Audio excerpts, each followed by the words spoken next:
rabbil alamin. Wassalatu wassalamu ala asyrafil anbiya'i wal mursalin wa ala alihi wa sahbihi rasulillahi ajma'in. Amma ba'du.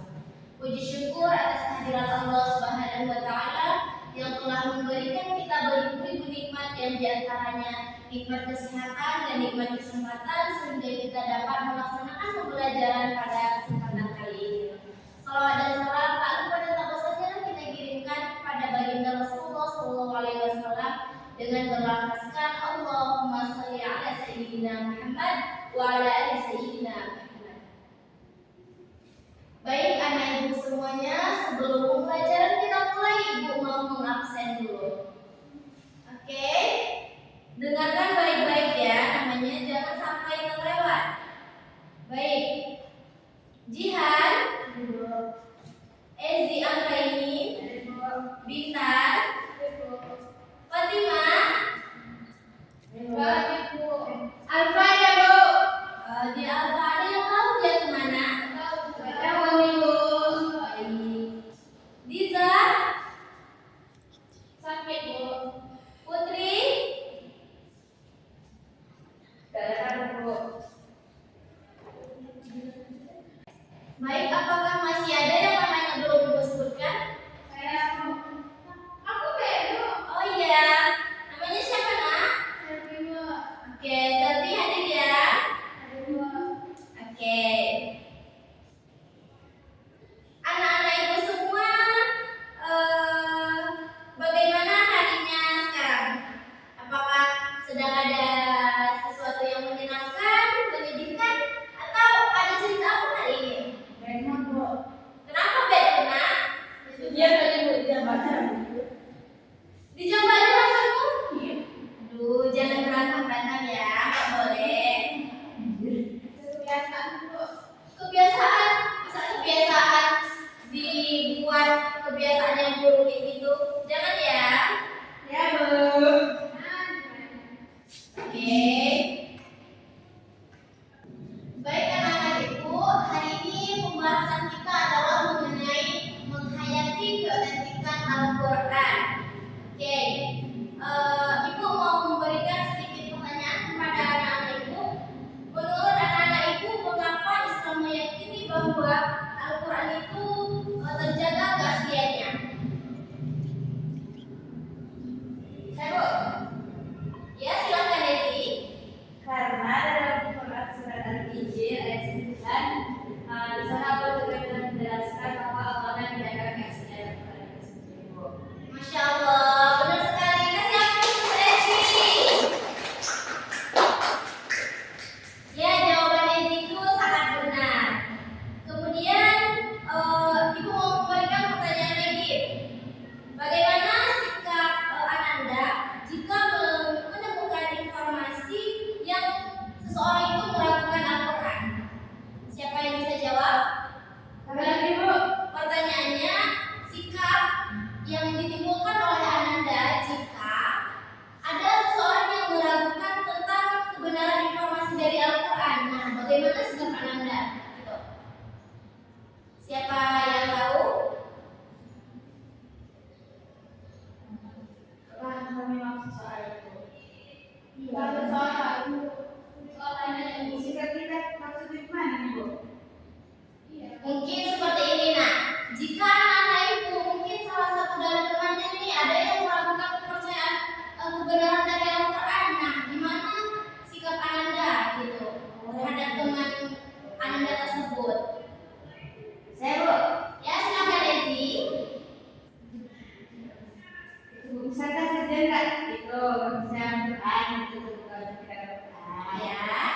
terus nanti kan juga baik-baik dulu seperti Bu tadi sesuai Quran surat Al-Injil ayat 9 Bu ya kalau nggak percaya ya udah nanti semisal jihad kayak ada di kepada buku gitu terus bisa ditanya ada Quran di sana terus terus dibacanya Bu di sana kan ada Quran tidak dibaca Bu di sana ada tulis Bu dalam jadi Bu kalau nggak akan terjaga keasliannya Bu gitu.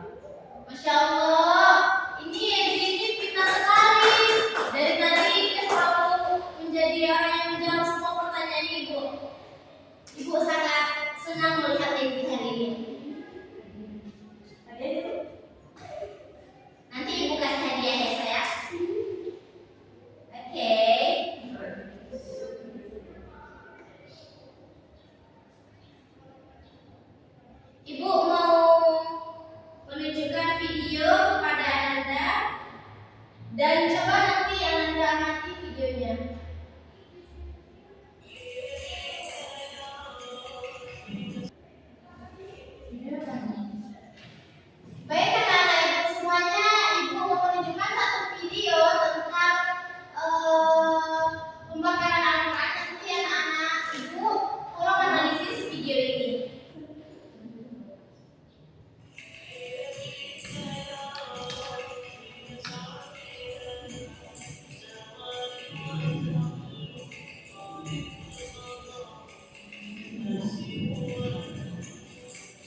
Bagaimana,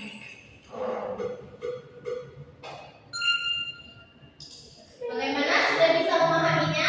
Sudah. Coba Bintan, berikan tanggapan mengenai video yang sudah Ibu putar tadi. Video tersebut menjelaskan bahwa Al-Quran itu mulia gitu Bu. Walaupun sudah terjadi kebakaran, tapi Al-Quran itu tetap mulia. Baik, ada lagi pendapat lain? Jihan, berikan pendapat kamu.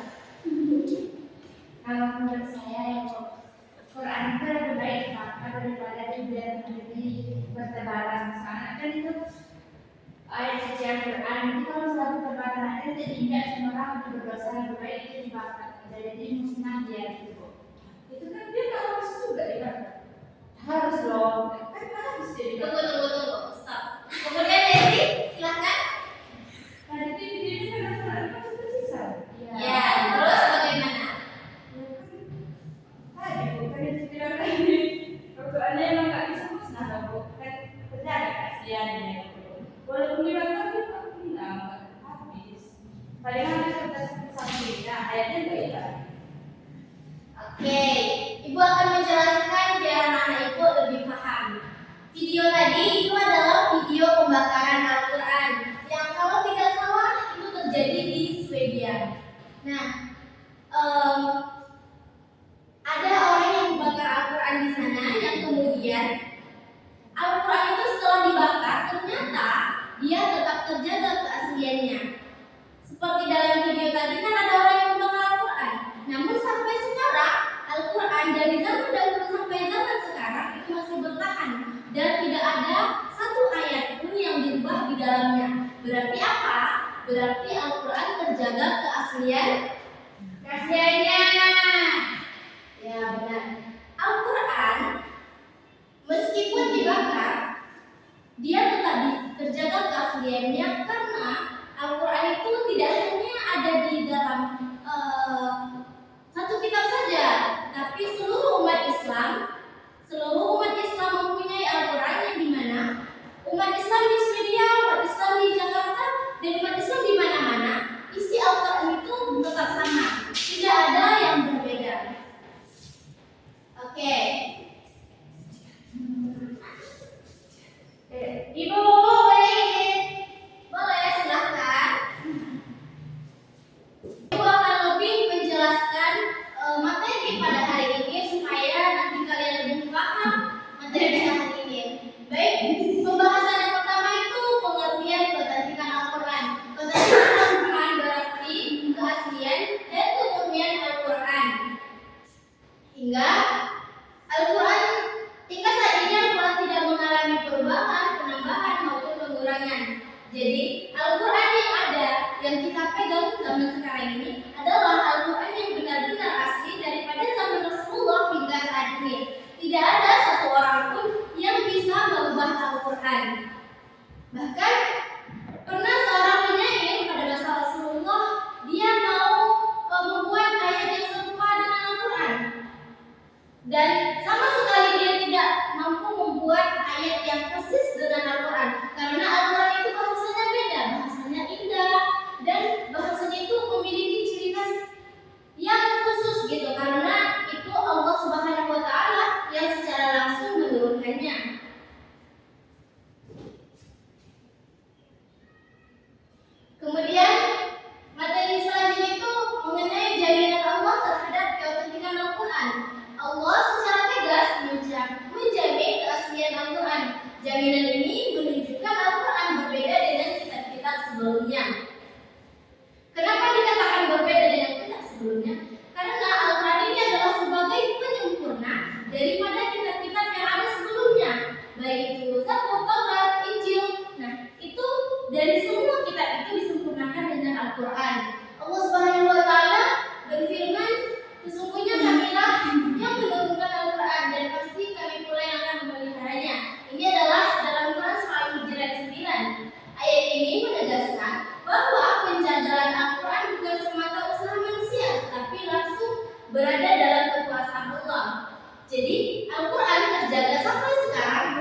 Selanjutnya proses terjaganya ketertiban Al-Quran.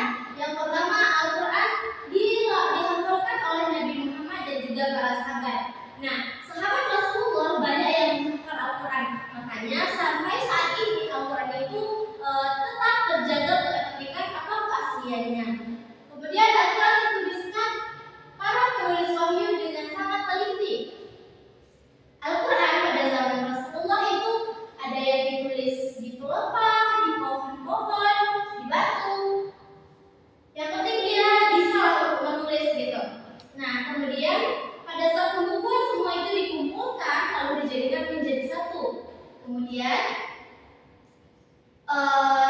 yang ketiga itu tradisi menghafal Al-Quran terus berlanjut hingga sekarang. Seperti yang kita saksikan pada zaman sekarang ini, banyak penghafal Al-Quran. Bahkan yang mulai dari kecil-kecil sampai yang sudah dewasa dia tetap menjadi penghafal Al-Quran.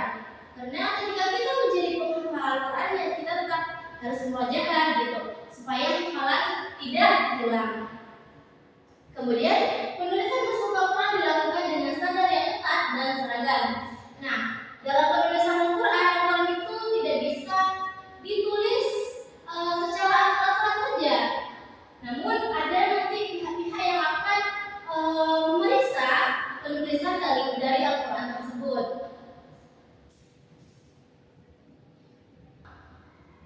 Kemudian yang selanjutnya itu bukti ketertiban Al-Quran. Tidak adanya perbedaan isi Al-Quran di seluruh dunia. Seperti yang dikatakan tadi, maupun di Swedia, di Arab Saudi, di Indonesia, atau di belahan dunia manapun, Al-Quran isinya akan tetap sama. Tidak akan ada satu ayat pun yang berbeda dari isi Al-Quran. Kemudian, kandungan Al-Quran tidak bertentangan dengan akal sehat dan ilmu pengetahuan. Bahkan, banyak para ilmuwan yang menjadikan Al-Quran itu sebagai rujukan dia ketika dia mau menemukan sesuatu. Karena di dalam Al-Quran terdapat banyak kebenaran yang bisa dijadikan sumber untuk kita melakukan penelitian-penelitian. Kemudian keindahan bahasa dan susunan Al-Quran yang tidak mampu ditandingi, seperti yang Ibu jelaskan tadi, bahwa bahkan ada seorang penyair yang hebat yang mau mencoba untuk menuliskan ayat yang persis dengan Al-Quran, dia tidak mampu. Karena apa? Karena bahasa Al-Quran itu indah, bahasa keindahan itu terkhusus gitu. Kemudian Al-Quran relevan untuk setiap zaman dan kondisi. Al-Quran ini relevan untuk zaman dan kondisi apapun.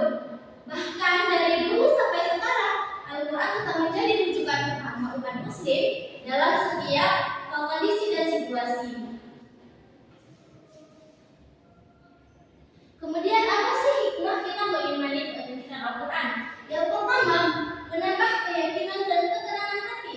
Ketika kita yakin bahwa Al-Quran itu adalah benar-benar kitab yang terjaga keasliannya, tentu kita akan menjadikan Al-Quran itu sebagai pedoman hidup kita. Nah, ketika kita sudah menjadikan Al-Quran sebagai pedoman hidup kita, kita tak menjadi tahu arah hidup kita itu kemana gitu. Karena kita tidak istilahnya tidak linglung gitu, memilih langkah kita ke depannya seperti apa. Karena ada penjelasannya di dalam Al-Quran. Kemudian mendorong sikap taat kepada ajaran Allah. Ketika kita membaca Al-Quran, kita mentadabburinya, maka ketaatan kita juga akan bertambah. Kita akan tahu bahwa ketika kita melakukan salah, kita berdosa. Ketika kita melakukan sesuatu yang baik, kita mendapat pahala. Kemudian menjadi pedoman dalam bersikap dan bertindak. Ketika kita akan melakukan sesuatu hal, kemudian kita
pertama dengan membaca dan mempelajari Al-Quran secara rutin, mengamalkan nilai-nilai Al-Quran dalam kehidupan sehari-hari, menjadikan